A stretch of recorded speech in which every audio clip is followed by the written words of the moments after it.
Welcome back to the National Cancer Prevention Workshop, sponsored each year by the organization lesscancer.org. I'm Miles O'Brien. I'm the chairman of the board of Less Cancer, and we're conducting our series this year we're calling the John Dingell Cancer Health Disparities Access Interviews. And it is what it says it is. We're talking about disparities on several levels and how that impacts incidence of cancer and cancer deaths in particular. On this discussion, we're going to be joined by Mandi Pratt-Chapman. She is the Associate Center Director for Community Outreach, Engagement, and Equity. She's also an Associate Professor of Medicine at the George Washington University Cancer Center. And today we're going to talk about disparities in the LGBTQ community and how that impacts health outcomes. Mandi, great to have you with us, first of all. Yeah, thanks for having me. Okay, let's start with a basic fundamental philosophical statement. I think we can all agree on this. Who we are shouldn't affect our health outcomes, right? Absolutely. Absolutely.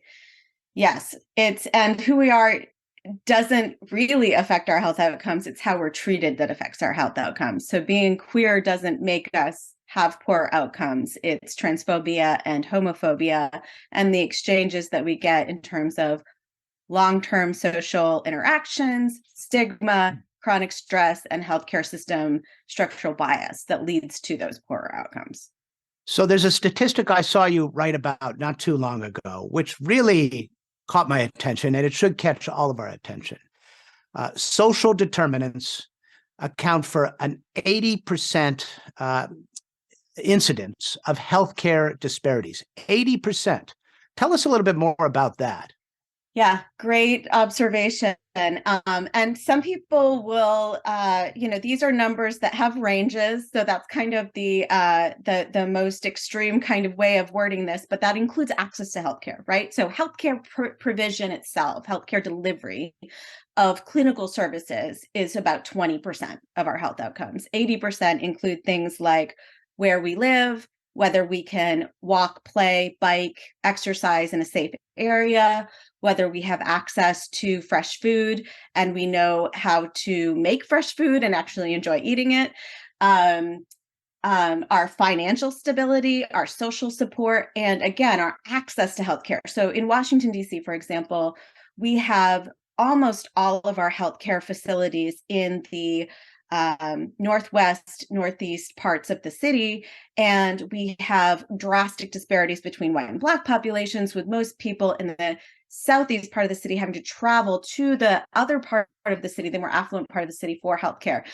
So access to healthcare is impaired by distance, by transportation infrastructure, location of facility, those kinds of things.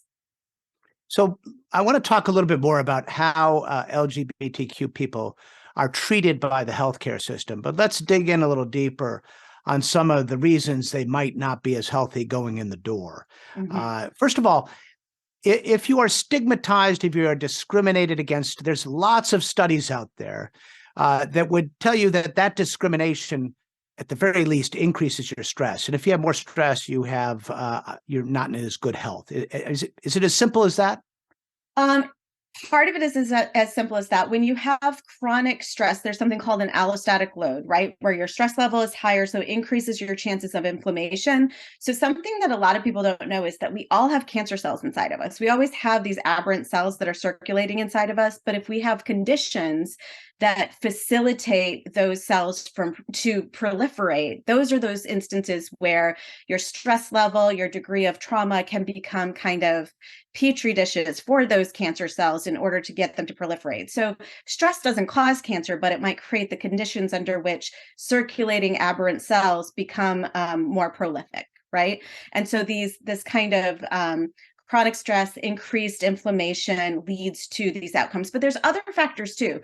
So one thing that people are not always aware of or don't always think about is the fact that tobacco companies and alcohol companies have really targeted queer communities for a long time. And part of that was because bars were for a long time the only safe spaces for LGBT people to congregate and not be afraid of repercussions. And there's been obviously some civil action and things that have historical civil actions that have occurred in bars, and the Stonewall riots and all of that. So, the fact that some of our coping mechanisms, which in and of themselves are not, I don't think are a moral judgment, but the fact that some of our coping mechanisms end up being maladaptive in that they also increase the likelihood of cells changing because of the influence of alcohol, the influence of tobacco, and how those can change cells to be more carcinogenic or more cancerous. And then you add the stress to that. So we have risk factors,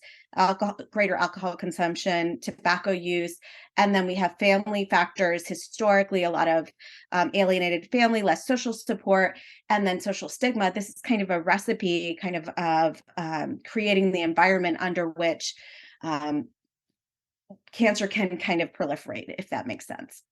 Well, so is it possible to make a sweeping statement that the LGBTQ community is less healthy? I don't think so. I mean, I think that there's a lot of factors. I think that there are differences within the LGBT community. For a long time, we've been lumped together. And the reality is that within the LGBTQI umbrella, gay men actually have some of the greatest financial stability of any population. And transgender people historically have had some of the worst financial stability because of family rejection. I think based on generation, that's also changing. I think that at younger people, this is not at all as much of an issue. I have a 15-year-old daughter that doesn't even understand why this is such a big issue to us. So I think generationally there are differences. I think based on level of social support, I think geographically there are differences. So where you are in an affirming environment and you have strong social support and queerness is not something that's stigmatized, then I think you're at less risk, right, for those poor outcomes. If you're in an environment where you're afraid to disclose, where you may get strange looks or be not sure if you're safe to disclose, those definitely impact people wanting to access healthcare, the degree to which people go for preventive care versus emergency care, and the type of care that they receive. So I think there's a lot of differences. And I think that because we don't routinely collect sexual orientation and gender identity data, and we don't collect stratified data, it's very hard to make generalizations. We can only make predictions in relation to associations that we know exist. Like I had discussed before, we know that alcohol is a carcinogen. We know that tobacco is a carcinogen. We know that stress is a carcinogen, right? So like, if you add all these things together, there's a reasonably good premise on which to say this person may have poor health outcomes. But if you counter that with resiliency and social support, and you and those factors are not at play, then no, you can't make a blanket statement about LGBTQI people. So it's complicated. It sounds like it would be helpful if the research was more targeted to the individual and the type of person they are. Now, I would imagine that people who are transitioning, for example, and who have high rates of suicide or at least suicidal ideation, might have worse health outcomes. Do we know for sure, though? People who have suicidal ideation, regardless of their sexual orientation, or could you clarify that? No, in other words, people who are faced with they're reckoning with their identity, and that often leads to depression and suicidal ideations, etc. Are those people more impacted by this stigmatization, put it that way? Yeah, I mean, I think you raised a really important point. I think there are different levels of stigma, and one of those levels of stigma is internalized stigma, right? So like, if we have challenges in aligning with who we are or accepting who we are. For example, I was raised in a very traditional, fundamental evangelical environment. I came out very late in life. I didn't necessarily feel stigmatized about my identity, but it felt very foreign to me and didn't feel like it fit. And so for about 2 years after I came out as a queer woman, I actually felt like a straight woman that dated women. You know what I mean? Because in my head, there was this kind of socialization of this is the label that you belong to. But to your point, I think I don't know that I can speak to cancer specific outcomes, but certainly in any kind of environment where someone doesn't have the support to be who they are and to have kind of that pride in self, regardless of who you are, that's going to definitely impact your overall health. And mental health is a crisis in this country. I mean, this is something that we don't talk about often enough. It completely impedes our physical functionality. It impedes our ability to work, our ability to do many, many things. So it's definitely a critical metric of health that we don't tend to pay attention to as much as physical impairment. So I think that's a really critical point that you just raised. Yeah. So to what extent does all of this inhibit people in this broad community, which we just described, inhibit them from reaching out to the healthcare system, first of all? I mean, are they reluctant to go see a doctor because of the potential, the mistrust or the stigma or whatever concern they might feel? Yeah, again, I don't think we can make blanket statements, but I can give you some examples. So I can tell you that a good friend of mine who was a football player, she considers herself butch lesbian, has never been to a gynecologist ever, Wow. except for when she had her hysterectomy. Yeah, have you encouraged her to go? Of course, but she's very stubborn. So Wow. like, you know what I mean? And all of her colleagues that she's aware of who also played football for the DC Divas, she may or may not have had conversations with them. I don't know, but her assumption is none of them have gone either.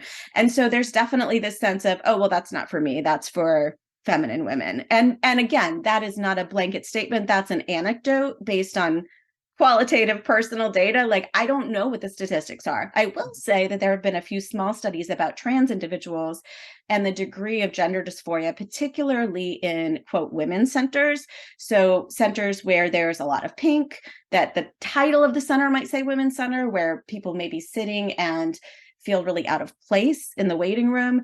For trans men, there have been several studies indicating that there's lower uptake for cervical cancer screening.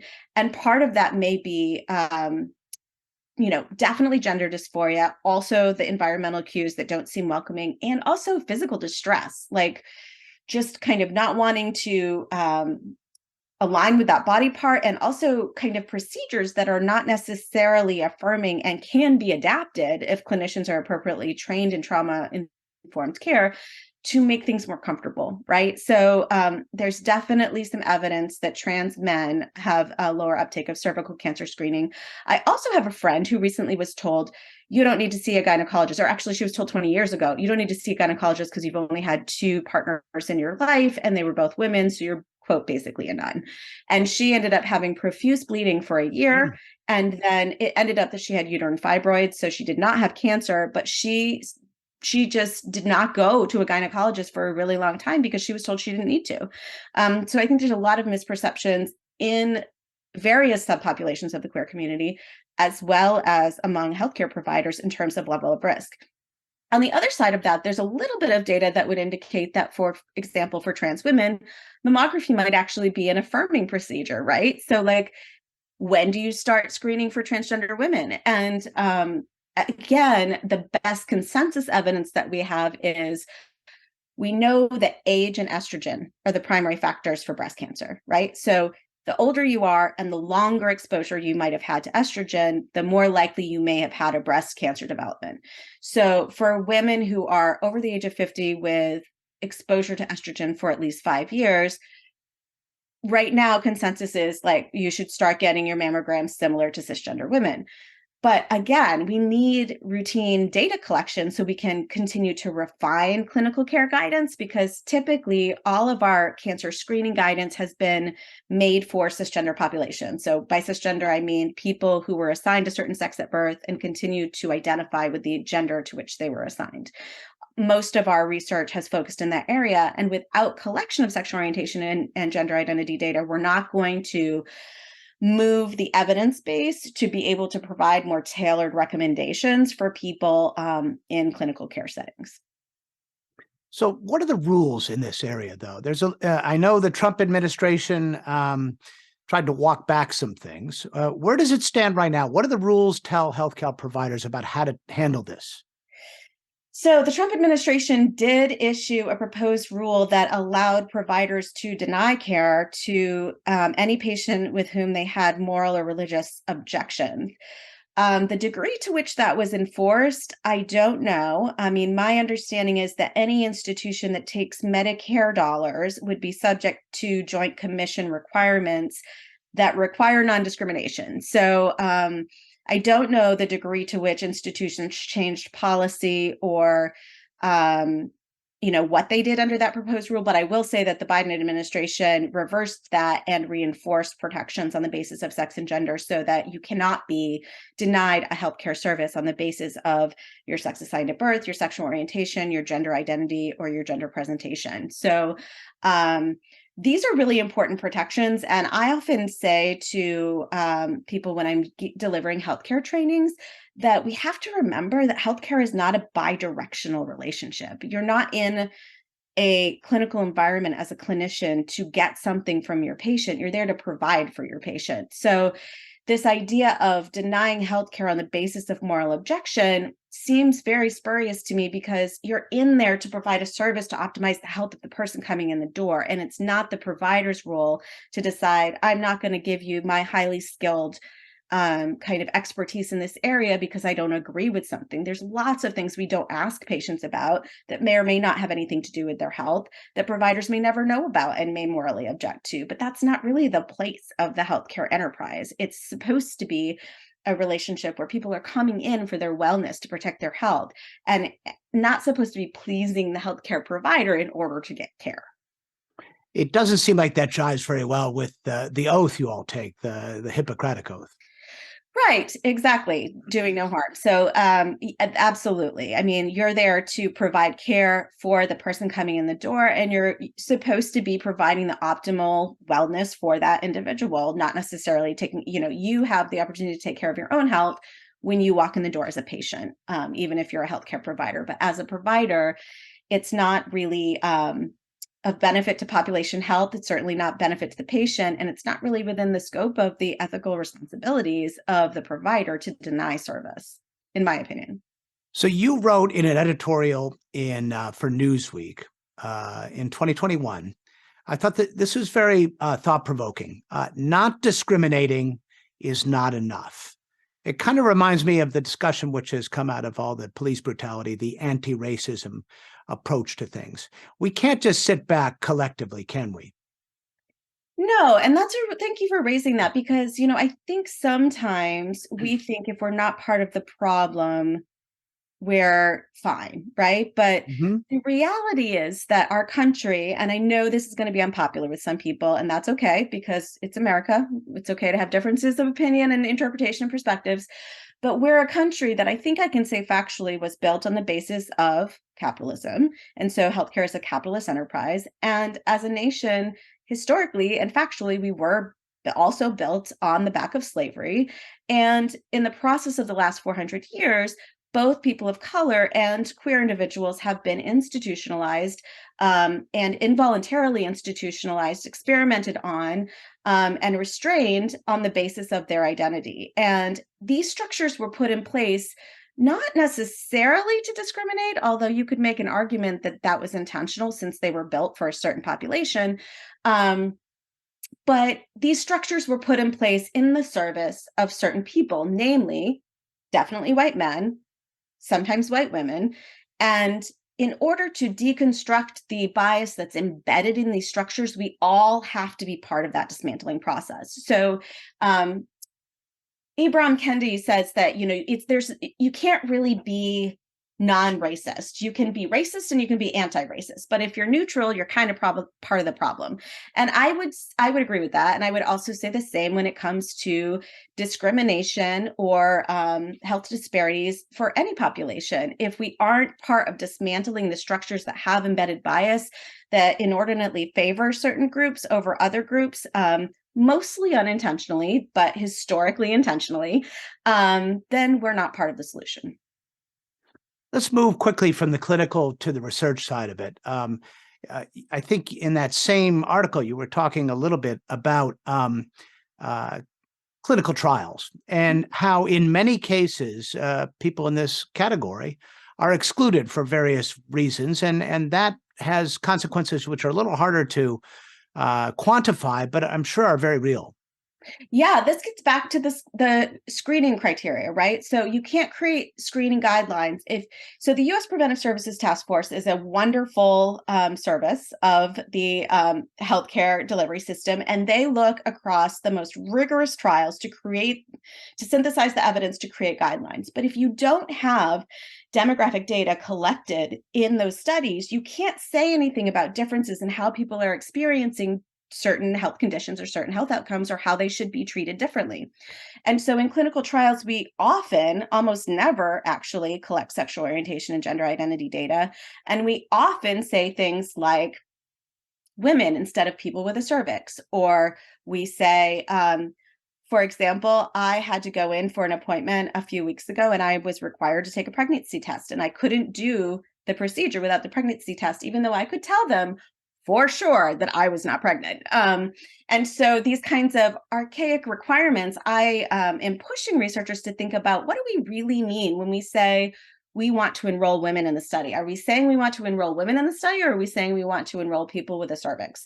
Are we saying we want to enroll men in the study, or are we looking at long-term prostate cancer risk, because trans women usually retain their prostate, right? So let's be clear about what we're actually studying. Some of the movement in this area, I'm part of the American Society of Clinical Oncology Sexual and Gender Minority Task Force, and we created a tip sheet for clinical research. And one of our recommendations is to do anatomy inventories or organ inventories. And I know I was also part of a conversation around HEDIS measures, which is a quality measure in healthcare. And how do we start collecting some of these data? And these data are going to be required soon of institutions to report on the basis of anatomy as opposed to a pronoun, right? So is the patient eligible for cervical screening because did they have a cervix? So whether they had a hysterectomy because they were a cisgender female, or whether they had a hysterectomy as gender corrective surgery as a transgender male, or if they were a trans male with a cervix, the important thing is whether you have the body part and whether that body part is still at risk for disease, right?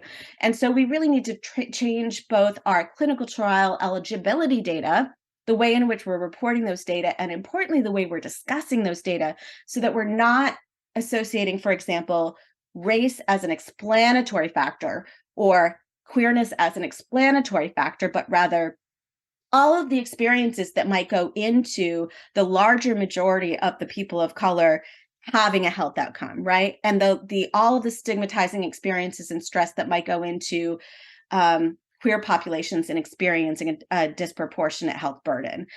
So being more careful about what are the mechanisms under which these changes are happening, how are populations doing, particularly across different geographic areas, different political contexts, different healthcare contexts, and social support networks. So we have a lot of work to do. All right, let's end it in the clinic, because I'm certain a few people watching this will want to know how best to create a welcoming environment at the clinical level for people in this category. You mentioned, the pink OB gynecology, obstetric, I'm going to say that wrong, OBGYN. Okay. Office, because I'll stumble over that. But that's a simple example. But when you think about it, of course, that would be off-putting for some people. So what should clinicians do? How should they think about this? How candid should they be? How much should they address this subject or not talk about it? Yeah, I definitely don't vote for not talking about it. I would say there are four major things I would keep in mind. The first is environmental cues, right? So is your clinic, when you walk in the door, is it going to be welcoming to the patients you serve? Whether those patients speak Spanish, identify as gay, whoever they are there posters? Is the environment welcoming? Are there posters, information in their language, their first language, in terms of people that look like them? There was a study that was done among LGBT individuals, and the findings indicated that queer people want to see a diversity of people, right? We don't want to just see everyone that looks like us. We want to see the array of the human experience, right? And that's what feels welcoming, at least in the context of this study, that's what they found. So environmental cues is very important. And that includes having a space on paperwork to indicate who you are. So don't just have male and female, have male and female, and additional write-in options, transgender. Make sure that you're not making transgender exclusive to man and woman, because you can be a trans woman, you can be a trans man, you may be trans and not want to say that you're trans, but provide the options that align with how people want to express themselves, their names, their pronouns. I talked to someone recently in an interview, and it was really interesting because she was saying that what really turned the needle at her institution in terms of names, everyone was really worried, like, well, we can't ask people what their names are, we need the legal name.